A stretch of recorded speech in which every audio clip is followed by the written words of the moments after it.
Even surrounded by thousands of supporters, US President Donald Trump could not escape calls to de-escalate the dispute with Iran. The commander-in-chief used this campaign rally in Ohio to defend the US assassination of Iran's top general, Qasem Soleimani. He was a bad guy, he was a bloodthirsty terror, and he's no longer a terror, he's dead. The Trump administration says it has no plans for further military action.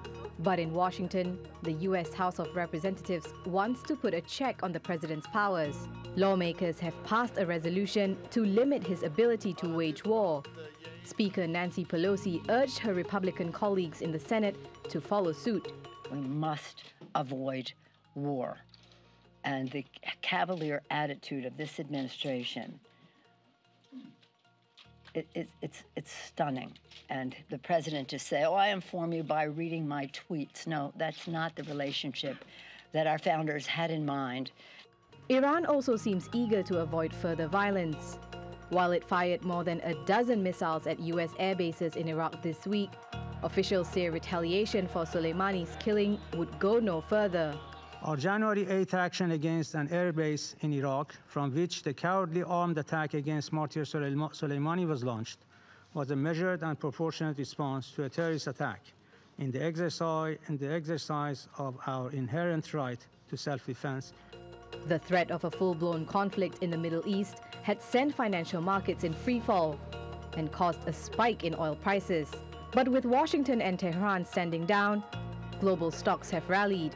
I think this is a market that's driven by liquidity, driven by better news, especially around U.S.-China trade, and certainly driven by a sigh of relief that, we didn't really stub our toe so far in the Middle East. While the immediate threat of conflict has eased, tensions are expected to continue. The U.S. is imposing new sanctions meant to further cripple Iran's economy. Trump has also called for a replacement to the 2015 Iran nuclear accord.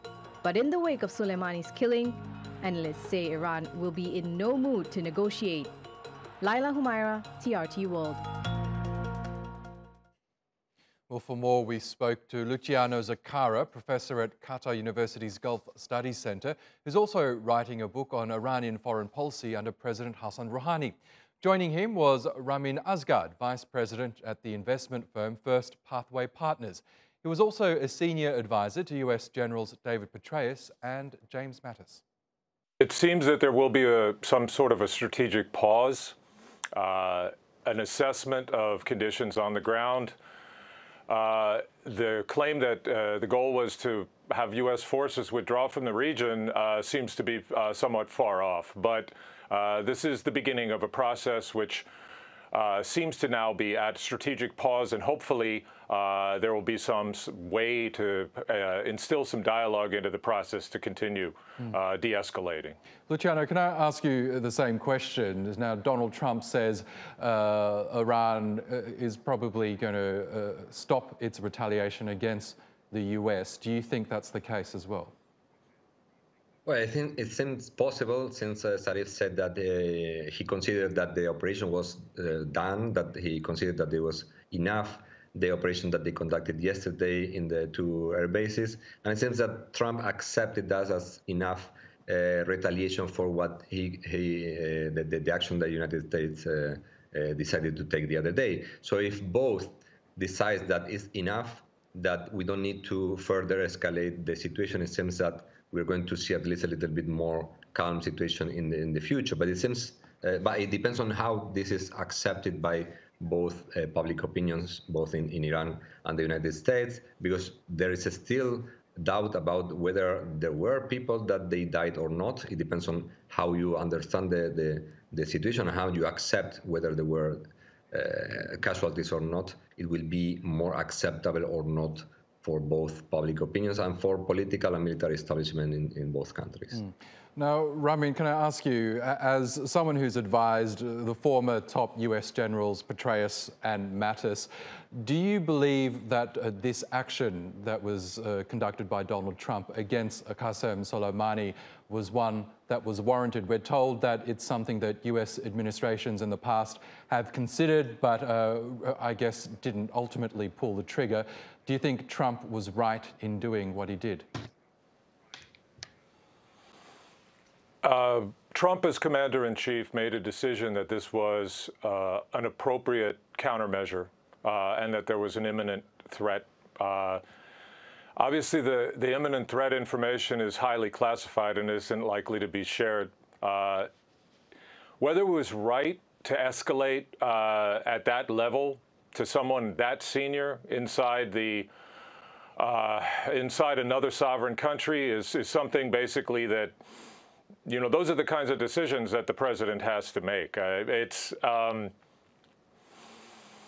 Right now, the consequences are still playing out.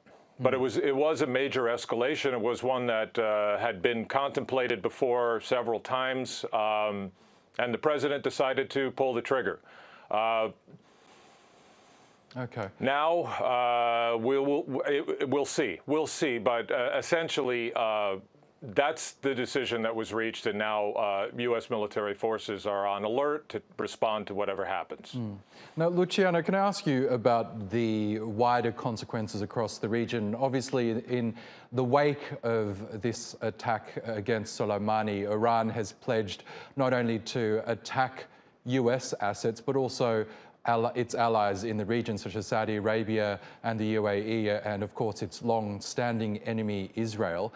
Do you think Tehran is in any way in a capacity to launch such retaliations or retribution against this attack? We know the Iranian economy is in very bad shape, made even worse by sanctions from the United States. Is this a hollow threat from Iran or something that they are seriously considering, do you think? Well, Iran has been bragging all this time about their capacity to do any kind of military action. If we consider that Iran had something to do with what happened in Aramco in September, or what happened with the oil tankers in June in Fujairah and the Gulf of Oman, we have to admit that Iran showed some kind of capability to affect the economies and the infrastructure of other countries without suffering any retaliation from the other side, from either Saudi Emirates or the United States.